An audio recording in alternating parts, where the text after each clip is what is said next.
Okay, good morning. Isang magandang umaga po sa inyong lahat. I'm Dikong or Dion. Ako po ay narito para magtuturo ng konting kaalaman sa abot ng aking makakaya tungkol sa paghahayupan at paghahalaman. Okay?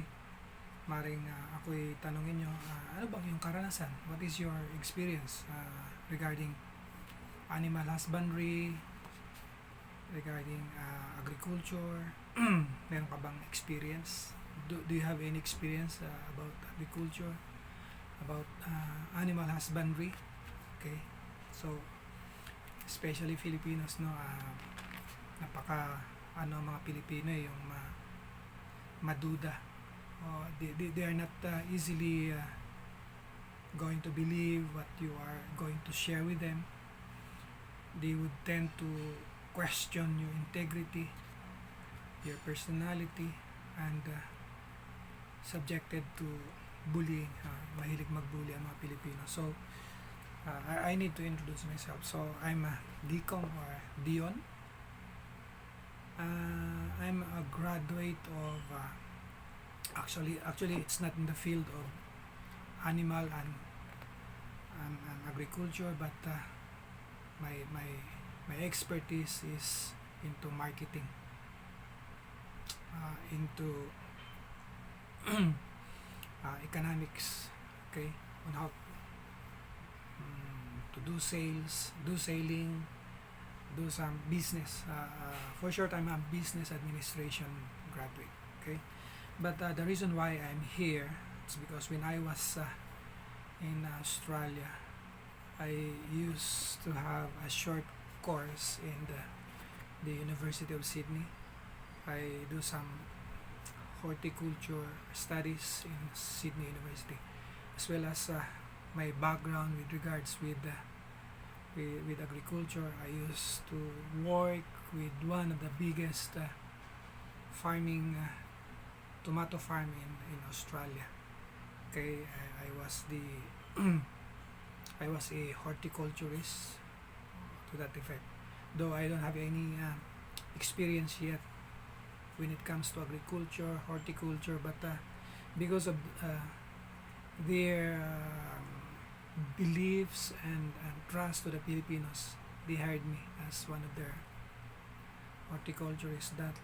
But before that, I went into a informal study on how to do some agricultural thing, because I'm new in that certain field, so I need to know everything. Okay, so that's why I enrolled myself with the University of Sydney. That was then way back 2017.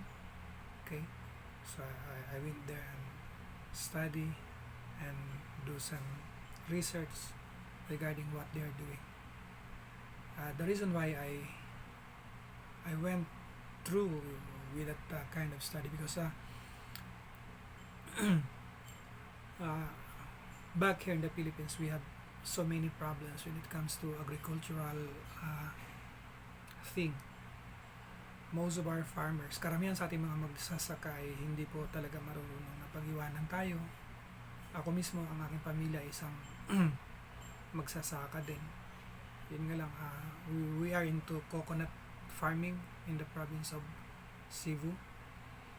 Actually, yung aking great grandmother was one of the few people in that part of the south na meron silang mga plantations ng mga nyugan. Then my grandmother, she was the one who tend to their farm. Then I learned a bit from my grandmother. Then as I have witnessed how they've done their thing in farming, it's really a very, very primitive one. It's a thing that you plant it, that you forget it. That's the thing that they're doing. So We don't have any mechanical thing to do the plowing, but instead we have a cow do the plowing, or the carabao. And since my family was into this coconut planting, though it's not a big farm, it's just a good for to supply for our family needs. It's not good. So life in the farm is really not good. We were not taught on how to do it properly to make your farm productive. That's a big problem in the Philippines. We were not taught on how to do the proper cultivation, proper planting of the plants and everything. Even in our husbandry, or in our dairy farm, we have a small herds of goats, and a few numbers of cows in our herds, but it's not productive.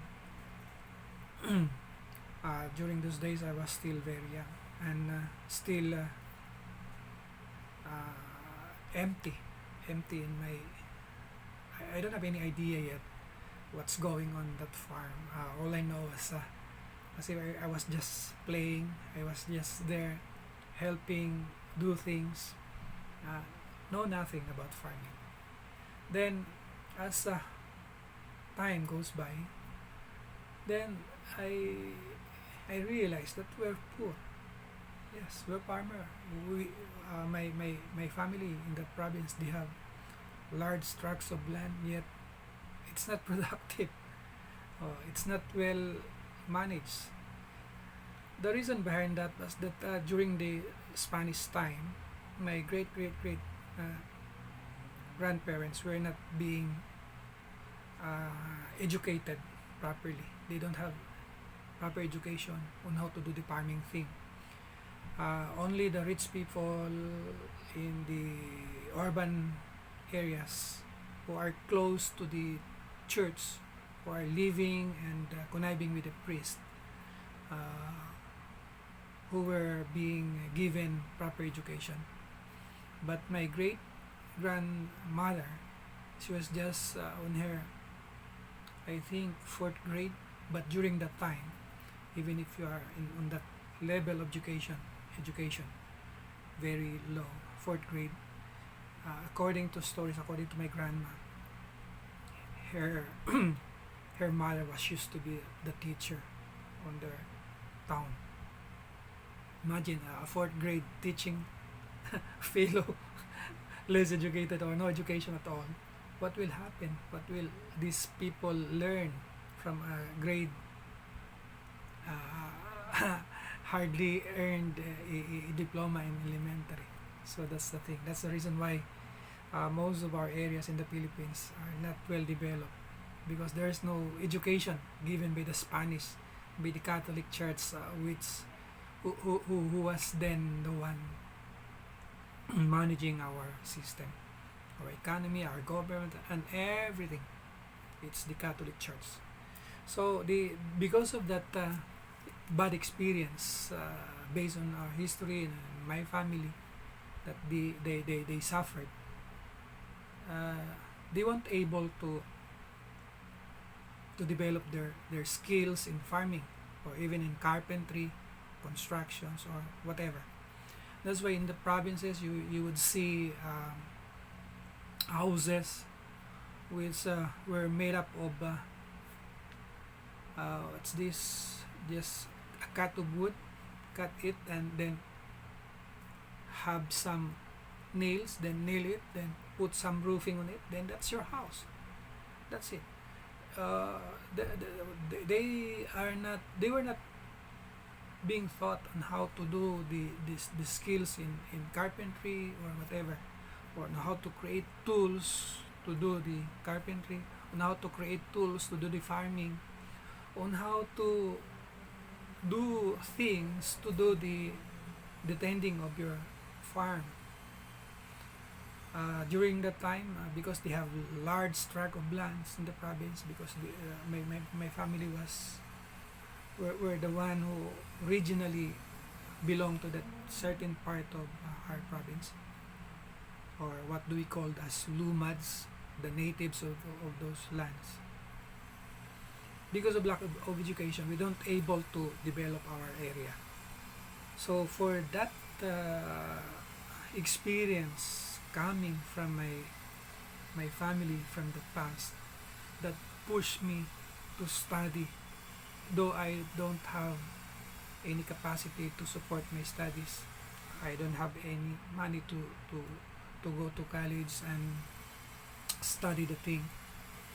So what I did was that I just make my own study. It's good that I able to marry a woman that also very supportive of me for the thing that I'm doing every time I want to do things. She's there supporting me. So yun yun. So the reason I want to teach this thing, it's about animal health and disease investigation, because in the Philippines, even if you are in college or studying agriculture, animal husbandry or veterinary, or what a thing, or that pertains all about this, hindi talaga itinuturo. It's not really being teach to the students. It's maybe because they were protecting their own market, the Europeans, that the one that colonized our country. So maybe that was the reason, because they wanted what they want for the Filipinos were to become slaves. They colonized our country to become slaves. So maybe that was the thing that they're doing.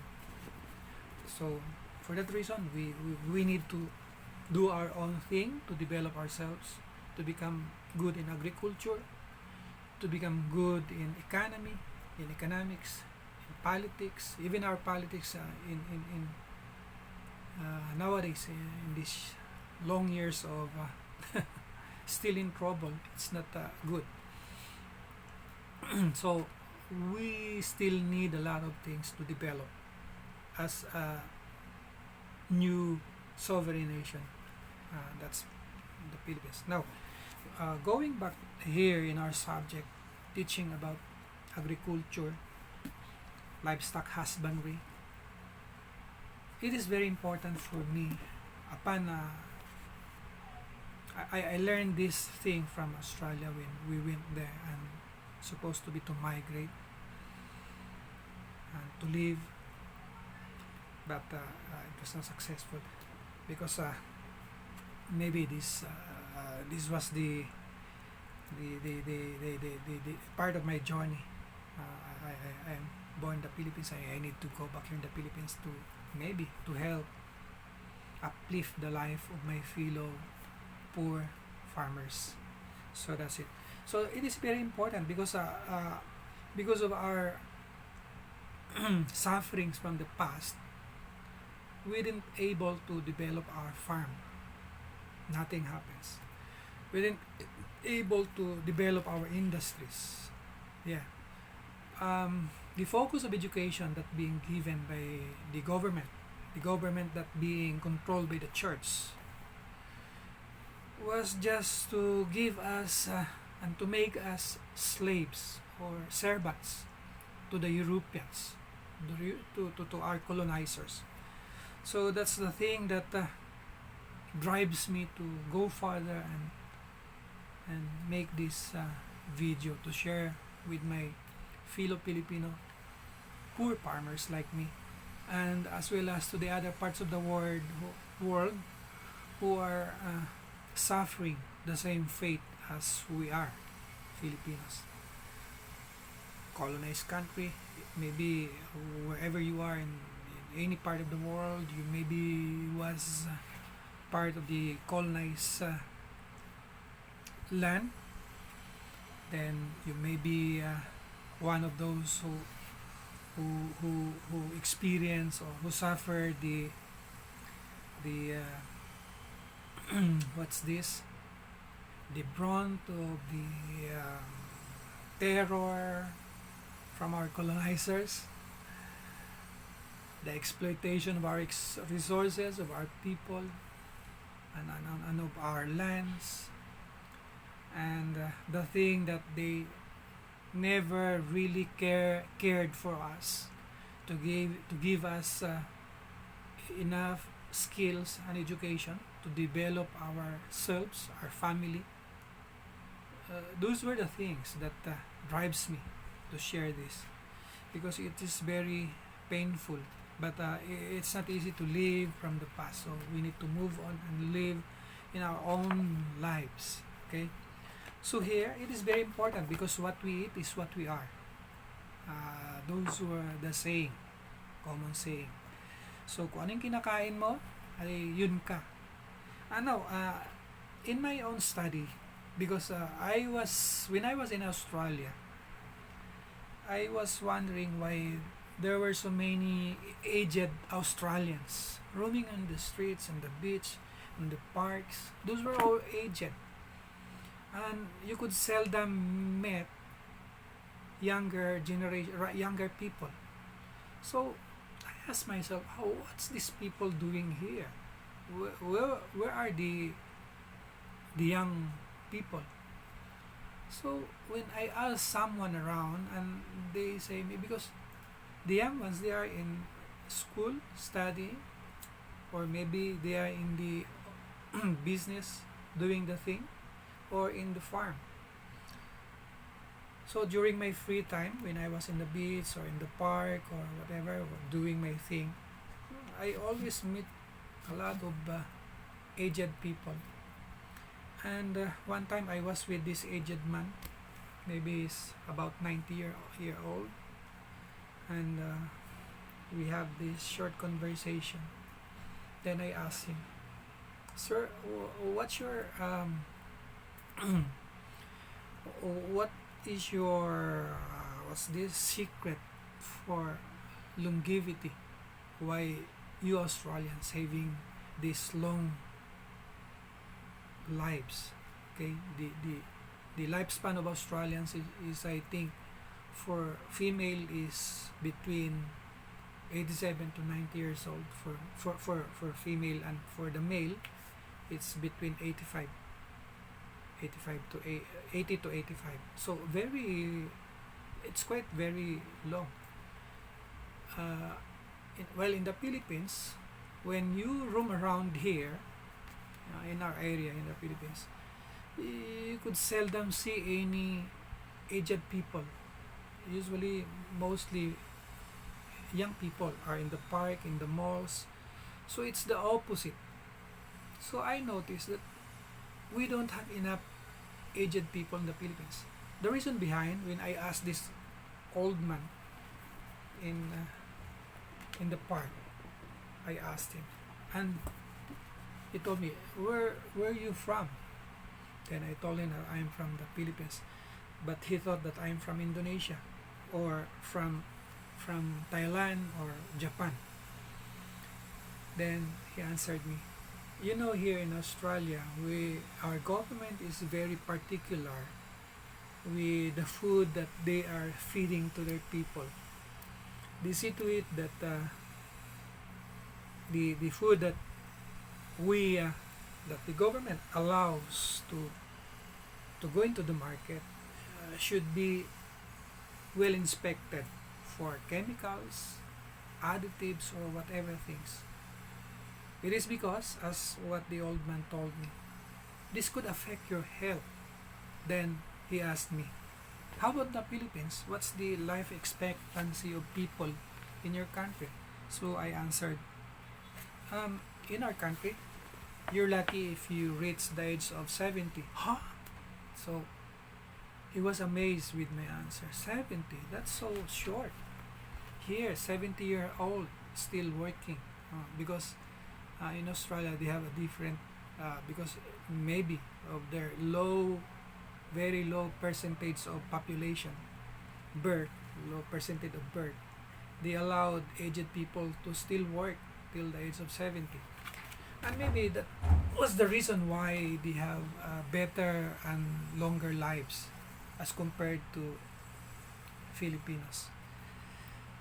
So he told me about the food that they ate every day, that their government was so strict before they allow it to be served to the people in the market.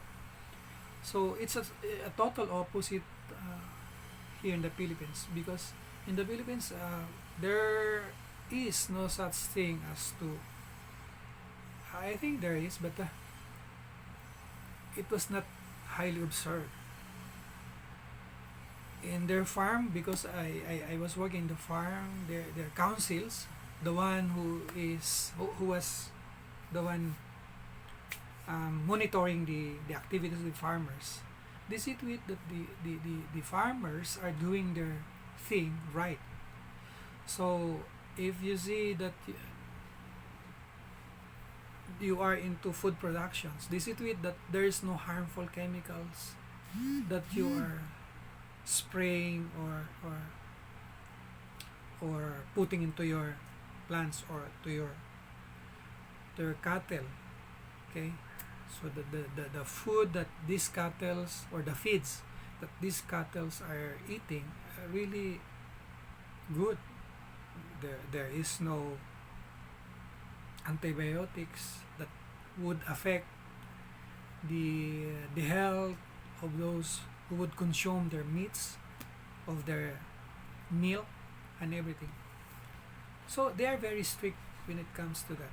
So that's the reason why I'm going to teach this, because since we don't have any government agency that really giving insights and guidance to our farmers, it's really very important. And also I think this is not just a problem here in the Philippines, as well as in the other part of the world, especially those who are still under the fangs of the Catholic Church, which is the one still dictating the the movements of the market and everything, controlled by the church. It's really very hard, especially if our politicians are still under the band-aids of, exploited politicians serving under the name of the church. Okay, so all the thing they have not done it good, and they fail to do it right. So it is very important. That's why I'm here. I'm going to teach you how. Now, animal health and disease investigation, this is very important, and the livestock, because what we eat is what we are. If you are eating not right, that would affect your healthy being. Okay. Now, in Australia, I have observed that their cows, their cattle, their goats and everything, they just let it roam around in their farms. And the reason behind why they are not using chemicals, because once you use some chemicals into your farm, it might affect and destroy your farming, because these cows, these sheep, these goats, they're just roaming around.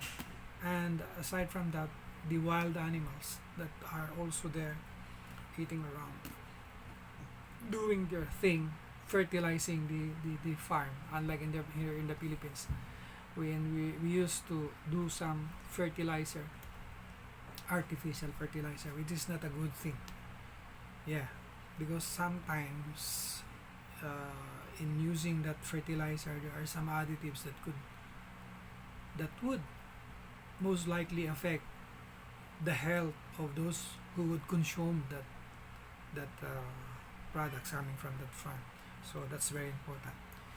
Okay, previously I have discussed all about the livestock husbandry, the importance of why we need to be careful in not using harmful chemicals, because this would affect the the environment, and not only the environment, but as well as the health of the populations. Uh, okay, So, go back to the thing. Let's go back to farming. Farming in livestock husbandry.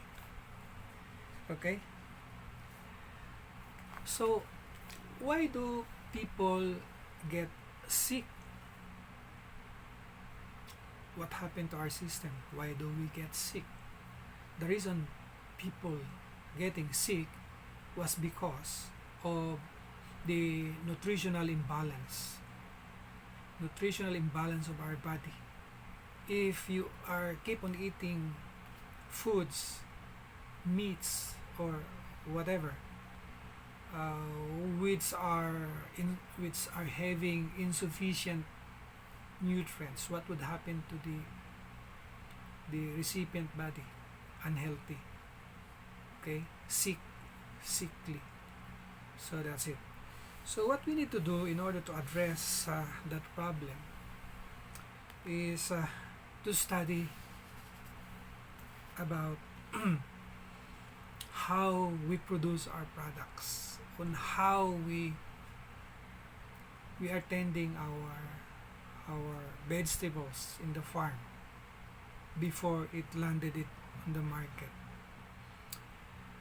Usually, there were times when from the past when they come up with a mad cow disease, and during the time of the 90s, we have a big problem with our seafoods products because it was being infected with red tides, a type of it's not a disease, but it's it's like a poison coming from the seashells. Once you eaten that particular sea products, that would poison your system. Okay, now the question is, how did this thing happen? How come the oceans being infected or destroyed that resulted the red tide? Okay, well, it's up to us humans, especially farmers, or not even in the farm, but also in the industrial areas in our community, who are doing their thing, especially if we tend to abuse the use of harmful chemicals that we are discharging to our river, to our canals, then to our oceans. If those things reach into the level of the ocean where our aqua life are living, what will happen was that if the aqua life ate all those things or take the thing as their foods, then they breathe, because this aqua life still, it's like human, it's like a mammary being that using their gills, they're breathing. Then because the air that they are taking, they are breathing, are polluted, plenty of pollutants, harmful chemicals coming from the industries that we are discharging to our rivers, to our canals, then reach into the oceans. Because there are sea thing, or these seashells, which we call scavengers. They're the one cleaning the oceans, cleaning all these moss and byproducts of the industries. Now it's because it is being poisoned, destroyed by the humans. What will happen? Although these seashells, they could able to withstand the poison and not being destroyed, but once you get that seashell from the ocean, that fish, that shrimps, that crabs, because they are the because of the air that they breathe through their lungs, through their gills, was saturated with pollutants. What will happen was that they are infected with poisons. So what will happen with when you consume those things, that would affect the health of the eaters. So, poison. Yun pong mangyayari dyan. So, it is very important for us to learn these things on how to avoid these things, for us to not recur the problems in the 80s of this red tide, the problems in the 70s of the mad cow disease, because of our abuse, because we wanted to earn more profit out of our farming, out of our industries, out of greediness. Someone would suffer. So that's it. So now we are into farming. Before we go into farming, we need to know how to do it properly, because oh,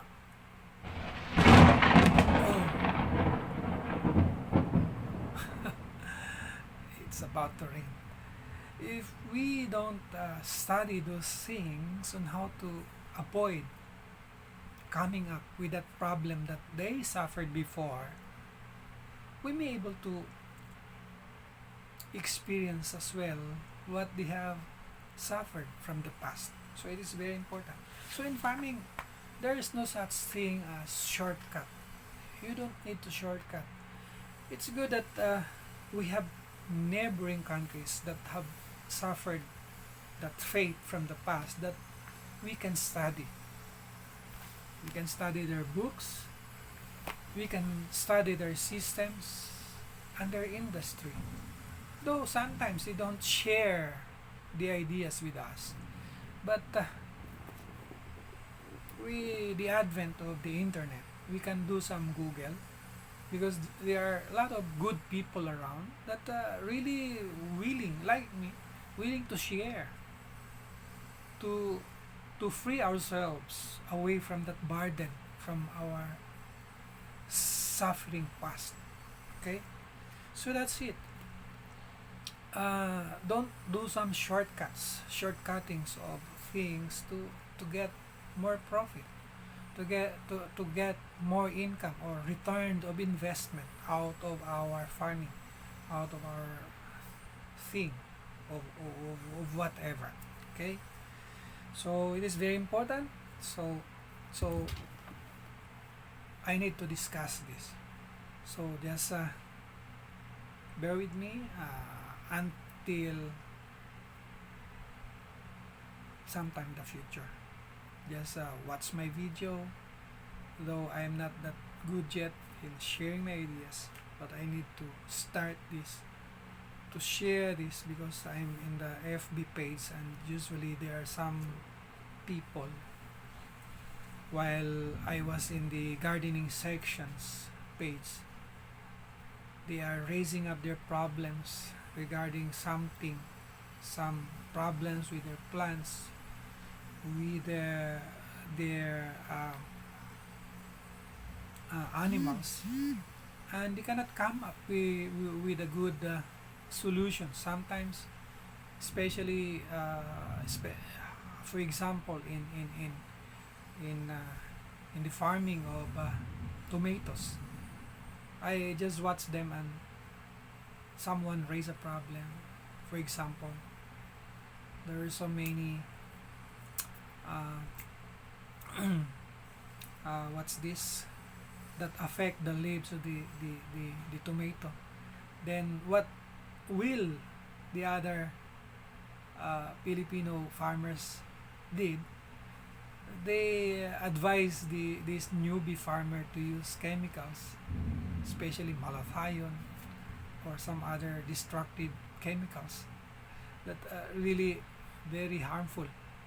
I was amazed. I was so surprised by these farmers. And one time there was this young man, a graduate of agriculture, and he was promoting something that I tried to make some short research regarding the product that he was promoting to address the worms that attack, or the pest that attacks his plants for that particular product. And when I make some short research on it, I was amazed. Oh, this is very harmful.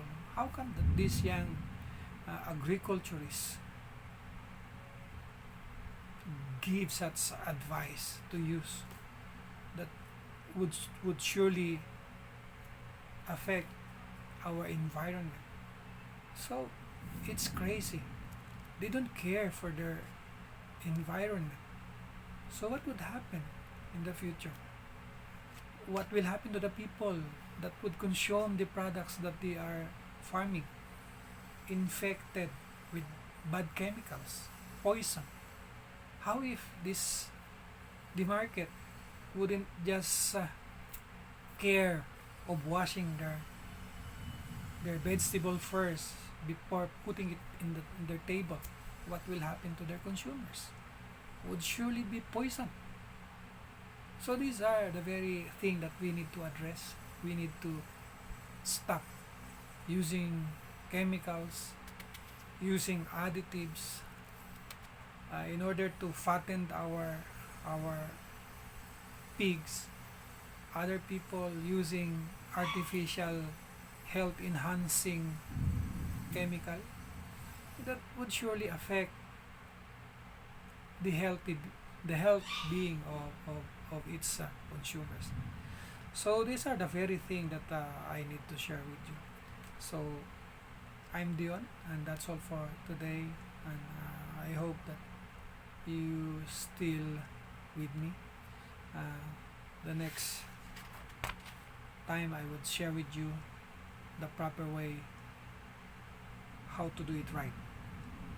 Okay, and thank you. See you again.